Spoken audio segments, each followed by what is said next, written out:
We let a bunch of contracts expire. We figure out a sign and trade situation for Lauri Markkanen. And basically the only guys, the guys we're bringing back are Zach LaVine, Patrick Williams, Nikola Vucevic, Trey Brown Jr., Kobe White, Daniel Tice, and Marko Simonovic is coming over from Europe. Don't know how much Marko Simonovic is going to get paid. I can't speak to that. But the reason we bring this up, so that leaves around, if my math is right, so let me calculate this out with you guys because I have it all written down, but I want to make sure you guys are part of the calculations. So Zach LaVine at 30, and that's after re-signing. So Zach LaVine at 30 million plus Patrick Williams at 7.5 plus Vooch at 24. That's what he's currently making. Trey Brown Jr. at 5, Kobe at 6, and Daniel Tice, I was going to give him 12 million, but we're going to get back to that because he's going to be a bird rates contract. So that leaves us at 72 million and a half. Okay. I think the NBA salary cap for 2021, was 109 million. So we have between 72 and a half and 109 million. We have a lot to work with. So the contracts on the books before bird rights are 72.5. And then we can get into the luxury tax, which allows you to hit 132.6 million. Okay? You guys following me here? So in order to go above that 109 million to operate above the cap, you need to have a player's bird rights so that you can go above the cap. That's what that term essentially boils down to. So let me make this a little more cleaner. So we have the $109 million minus the 72.5. That leaves us $36.5 million to play around with before we get to Lonzo Ball and Daniel Tice. Okay? So we're going to get to Lonzo Ball and Daniel Tice later. Before we even get to them, and this is the thing that I kept arguing about with people on Twitter. Darnell Mayberry is arguing with me in my mentions about the cap situation. Okay, drop all that. Drop all the notions you've read from reporters, analysts, Bulls beat reporters, whatever. Drop all the preconceived notions. Right now, I'm telling you, with the moves that I've made as AK, letting contracts expire, Denzel Valentine, Cristiano Felicio, yada, yada, yada, figuring out a sign and trade situation for Lauri Markkanen. We have given the Bulls $36.5 million in cap space before we even get to the luxury tax. Okay? So the Bulls right now have money. The Bulls have paths to getting better right now in this scenario. So we've already kept Trey Brown Jr. We've already kept Kobe White. Obviously, we kept Patrick Williams. We've already re-signed Zach LaVine in this scenario. Zach LaVine has re-upped his contract. He's now making $30 million a year, and we're at that $36 million left. So let me give you guys in the chat a visual so that you guys can see what I'm seeing. Okay, there we go. So to folks listening on the podcast app, I'm going to try to explain it as best as I can as we keep going through it.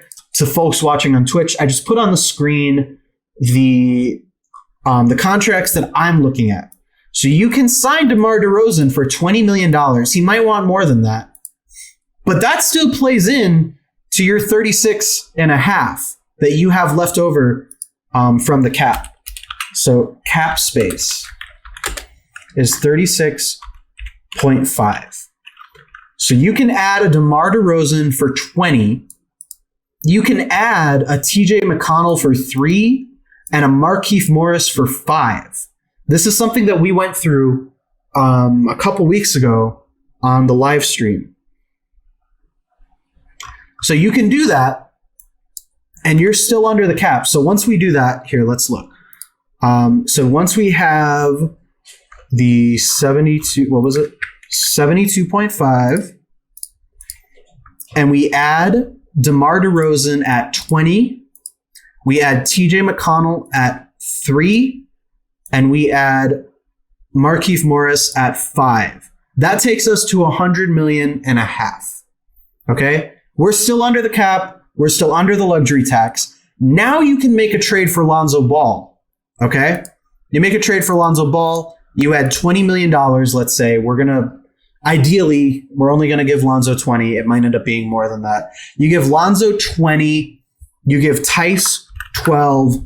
There you are at 132.5, right below the luxury tax, and your team is a lot better. The starting lineup in this scenario, you have Lonzo Ball at the 1, Zach LaVine at the 2, DeMar DeRozan at the 3, Patrick Williams at the 4, Vooch at the 5.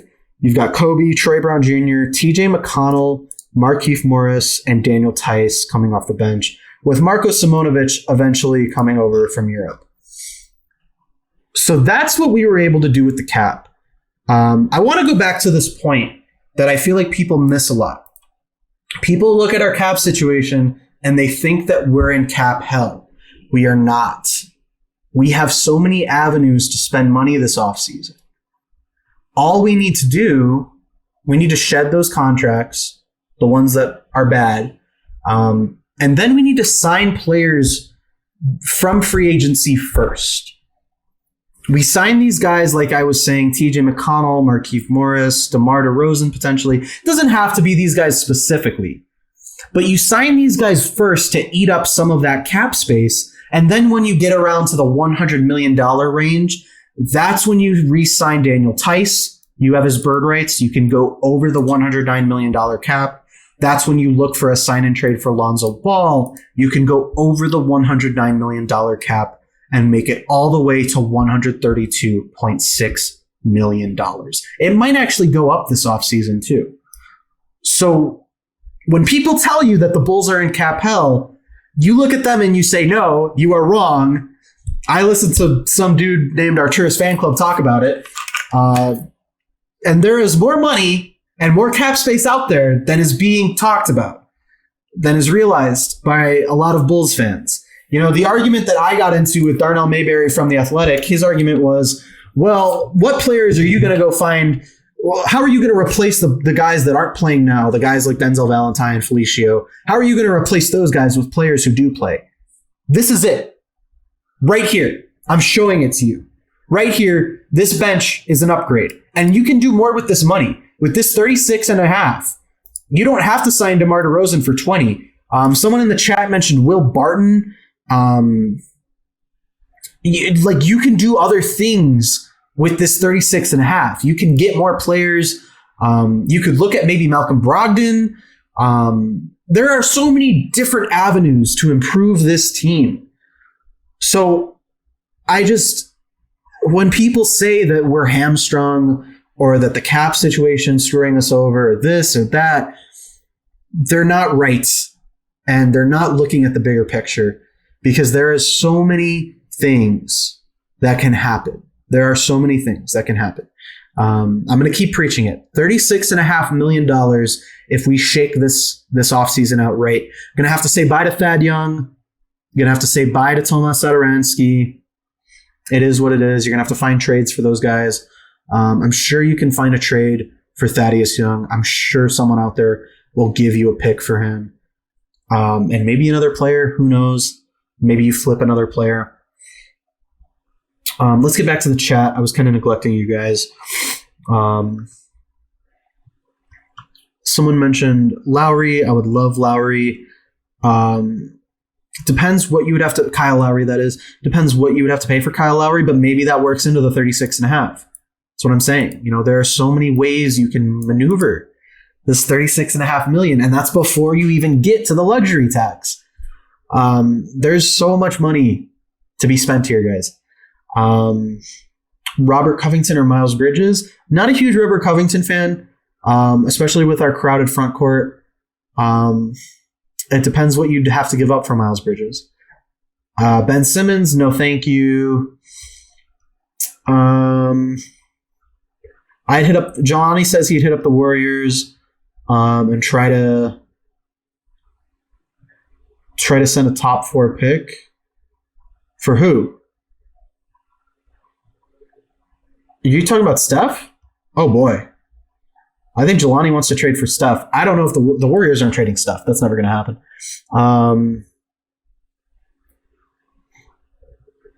What money do you think Lauri Markkanen's going to get in the offseason? No more than 15. I would hope no more than 15. He doesn't deserve anything more than that. He probably doesn't deserve anything more than 12. Lauri is not going to get the payday he thought he was going to get before the season started. And whatever the Bulls were offering him, I mean, thank God we didn't end up signing him, actually. I think his value has tanked. Ricky asks, do you think there's a world where Marko Simonovic can come in and immediately make a big impact? Absolutely. Absolutely. Off the bench, he's not going to be a starter, but off the bench, this guy can rebound and score from anywhere on the court. I could see him coming in like, I brought this up a few times, like Nikola Mirotic did in his rookie year. Coming off the bench, providing a spark plug role. Absolutely, 100%. Do you in general see CP3 or Kawhi leaving their teams? Not this offseason. Next offseason, potentially both of them. CP3 is probably more likely, especially if the Suns do win a ring, which I'm not totally against. I think Chris Paul is definitely at the point in his career where it's like he's taking on that veteran mentorship role, and he's ready to go to whatever team that needs a veteran mentor and kind of hop around like that. Kawhi, I don't know how to predict his mindset and his mentality. I can't make a prediction about Kawhi. He's just such a wild card. But yeah, Marko Simonovic is a very exciting prospect. Jelani says John Wall could be a fit. When is his contract up? Let's find out. John Wall contract, salary cap, blah, blah, blah, blah, blah. No. John Wall is not a UFA until 2023, and he is getting paid right now. No, thank you. I am going to steer far clear. No, thank you, my friends.